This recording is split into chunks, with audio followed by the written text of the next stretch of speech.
The book, The Wisdom of Solomon, chapter 13. For truly all men who had no perception of God were foolish by nature, and didn't gain power to know him who existed from the good things that are seen. They did not recognize the architect for his works.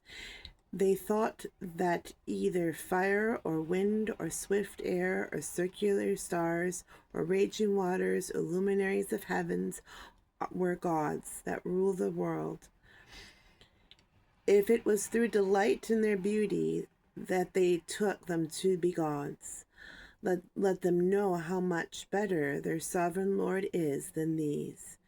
For the first author of beauty created them. But if it was through astonishment at their power and influence, then let them understand from them how much more powerful he who formed them is. For from the greatness of beauty of created things, mankind forms and corresponding perception of their Maker.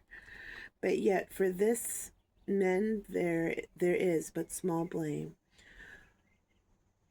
For they too perhaps go astray while they are seeking God and desiring to find him. For they diligently search while living among his works, and they trust their sight that the things that they look at are beautiful. But again, even they are not to be accused. For if they had power to know so much that they should be able to explore the world, how is it that they How is it that they didn't find the sovereign Lord sooner?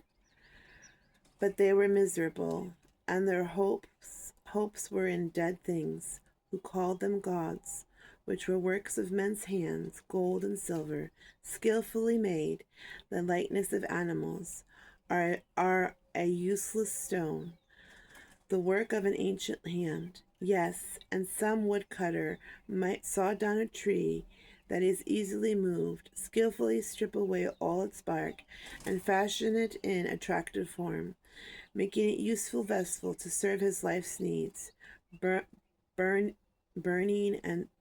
scraps from his handiwork to cook his food. He eats his fill. Taking a discarded scrap which serves no purpose, a crooked piece of wood and full of knots, he carved it with diligence of his idleness, and shaped it by the skill of his idleness. He shaped it in the image of a man, or makes it like some worthless animal, smearing it with some red paint, smearing it with something red, painting it red, or smearing over every stain in it. Having made a worthy chamber for it, he set over it in a wall, securing it with iron. He plans for it that it may not fall down, knowing that it is unable to help itself, for truly it is an image and needs help. When he makes prayer concerning goods and his marriage and children, he is not ashamed to speak that which has no life. Yes, for health he calls upon that which is weak. For life he implores that which is dead. For aid he supplicates that which has no experience. For a good journey he asks that which cannot so much as move a step.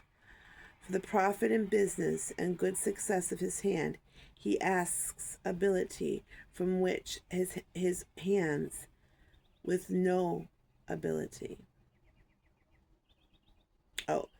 Maybe that. And for the profit in business and good success of his hands, he asks ability from that which has hands, with no ability. Okay. So I believe this is talking about idolatry. And so oftentimes humans, we like to create our own imagery and then we worship that. Or we put precedence on that and importance on that. when we really should be putting precedence and importance on the thing that made us and ultimately made the thing that we fashioned with our hands. See the beauty and glory around you, but don't worship it, because that belongs to the one who created everything. Take care.